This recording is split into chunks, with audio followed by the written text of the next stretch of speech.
Hello दोस्तों, आज की कहानी ऐसे होने चाहिए सास ससुर। आरती, मेरी टाई कहाँ है? कब से ढूंढ रहा हूँ और अभी तक मेरी ग्रीन टी नहीं लाई। लाई जी, आपकी टाई वहीं ऊपर अलमारी में रखी है और आपकी ग्रीन टी बना रही हूँ। अभी तक बना रही हो? क्या कर रही थी सुबह से? जल्दी ऊपर आकर मेरी टाई निकालो, पता नहीं कहाँ रखी है। बहू बेटा, मेरी चाय कहाँ है? आज बिना चाय के अखबार पढ़नी पड़ेगी क्या? अभी लाई पिताजी। ये है हमारी आरती, जिसका घर रोज सुबह सुबह किसी लड़ाई के मैदान से कम नहीं होता। मानसी जी यानी कि आरती की सास की तबीयत जब से ज्यादा खराब रहने लगी, तब से घर की सारी जिम्मेदारियां आरती के ऊपर आ गई।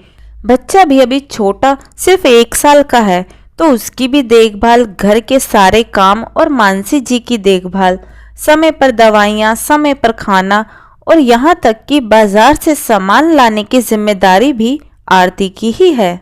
बहू, दूध का बर्तन तो देना जरा, दूध वाला आया है, मैं ले लेती हूँ।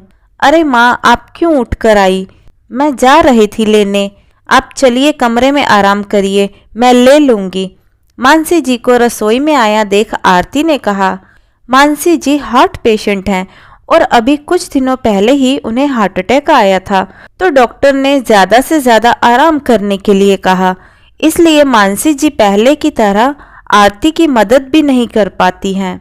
आरती जब देव से शादी करके आई थी तो मानसी जी से हमेशा डरी डरी रहती थी, लेकिन मानसी जी के हंसमुख और सौम्य स्वभाव के कारण आरती का सास के प्रति डर खत्म हो गया और उसकी जगह प्रेम और मित्रता ने ले ली। आरती और मानसी जी सास बहू कम और सहेलियां ज्यादा लगती थी। माँ, आप बस राज को थोड़ी देर संभाल लीजिए, मैं सब देख लूंगी। आरती ने बच्चा मानसी जी को देते हुए कहा और फिर भाग भाग कर सारे काम खत्म किए। देव यानी कि आरती के पति ऑफिस, पिताजी टहलने और अपने मित्रों से मिलने चले गए।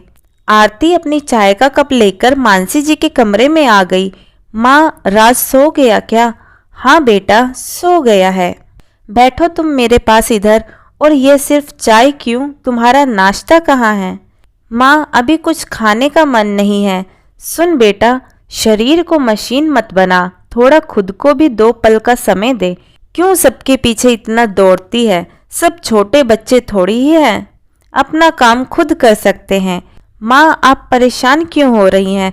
छोड़िए ये सब बातें, बताइए आज लंच में आपके लिए क्या बनाऊं? दलिया बना लो बेटा, जल्दी बन जाएगा और तुम्हें भी थोड़ा समय मिल जाएगा अपने लिए। तभी दरवाजे से अंदर आते हुए रमाकांत जी यानी कि आरती के ससुर जी बोले, आज दलिया नहीं, मटर की कचौरी और हरे धनिया की चटनी बनाना बहू। सर्दियों के मौसम में मीठी मुलायम हरी मटर की बात ही कुछ और है, हर समय थोड़ी ही मिलती है। मैं तो ये बेस्वाद दलिया नहीं खाऊंगा। कोई बात नहीं पिताजी, आज आपको बेस्वाद दलिया नहीं, मटर की कचौरी और तीखी मीठी दोनों चटनी के साथ मिलेगी। कहकर आरती रसोई घर में चली गई। आपको भी हर वक्त 56 भोग ही चाहिए। अगर दलिया खा लेंगे तो क्या हो जाएगा? कभी सोचा है बहू बेचारी कैसे सब संभाल रही है?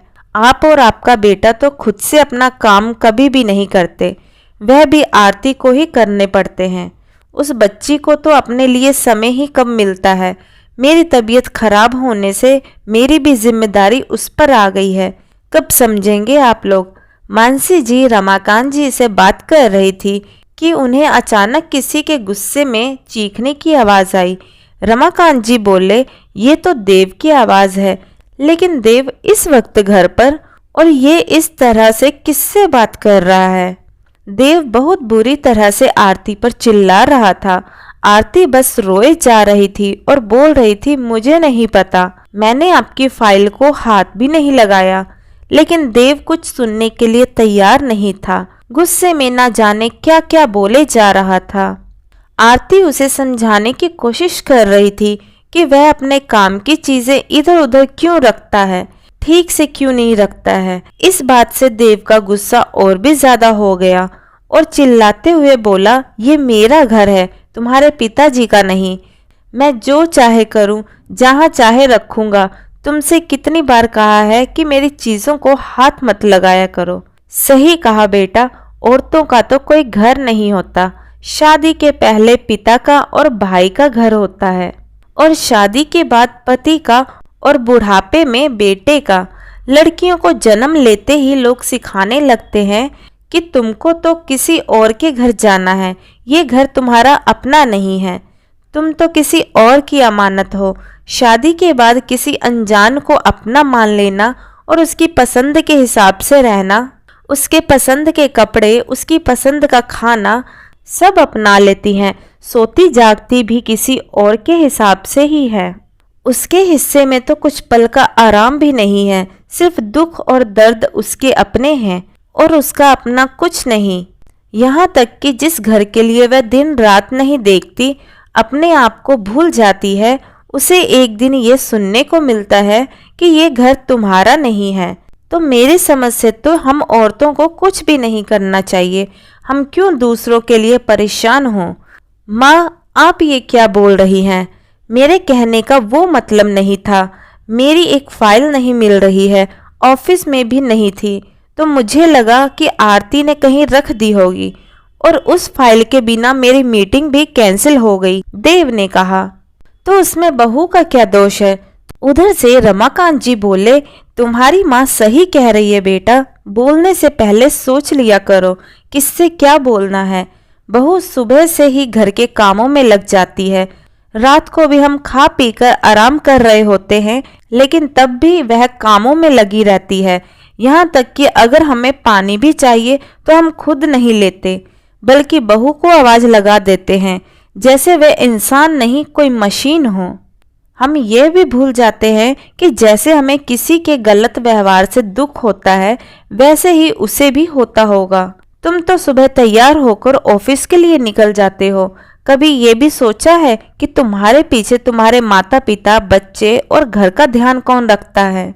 ऑफिस से आने पर भी गर्मा गर्म चाय, नाश्ता, खाना सब मिलता है, उस सब की व्यवस्था कौन करता है? सिर्फ बाहर जाकर पैसे कमाने से ये समझ लेना कि ये घर सिर्फ तुम्हारा है, कहाँ तक सही है? इसलिए तो मैं बहू को हमेशा बहू बेटा बुलाता हूँ, क्योंकि वो बहू की तरह घर की देखभाल करती है और एक बेटे की तरह हम बूढ़े माँ बाप की जिम्मेदारियां भी उठाती है। तुम्हें तो अपने माता पिता का हाल तक पूछने की फुर्सत नहीं है। तुम्हें तो बहू से सीखना चाहिए कि एक बेटे की जिम्मेदारी कैसे निभाते हैं, और उल्टा तुम हो कि उसे सुनाए जा रहे हो। तुम्हें तो शर्म आनी चाहिए कि जो तुम्हारी जिम्मेदारी को अपनी जिम्मेदारी समझकर निभा रही है, उसके साथ तुम ऐसा व्यवहार कर रहे हो। बस करिए पिताजी, मैं अपनी गलती समझ चुका हूँ, मुझे माफ कर दो आरती। मुझसे बहुत बड़ी गलती हो गई है, आगे से ऐसा कुछ नहीं होगा जिससे तुम्हें तकलीफ हो। अब से मैं जितनी हो सके तुम्हारी मदद करूँगा, और इसकी शुरुआत आज से ही होगी, बल्कि अभी से ही होगी। आप सब लोगों के लिए मैं अभी गर्मा गर्म अदरक वाली चाय बनाकर लाता हूँ। यह सब सुनकर आरती और उसके सास ससुर के चेहरे पर मुस्कान आ गई। तो दोस्तों, आपको हमारी आज की यह कहानी कैसी लगी कमेंट करके ज़रूर बताइएगा। कहानी पसंद आई हो तो वीडियो को लाइक शेयर करें और चैनल हिंदी स्टोरीज डियर को सब्सक्राइब करें। वीडियो को पूरा देखने के लिए बहुत बहुत धन्यवाद दोस्तों। तो मिलते हैं अगली कहानी में, तब तक के लिए जय श्री कृष्णा।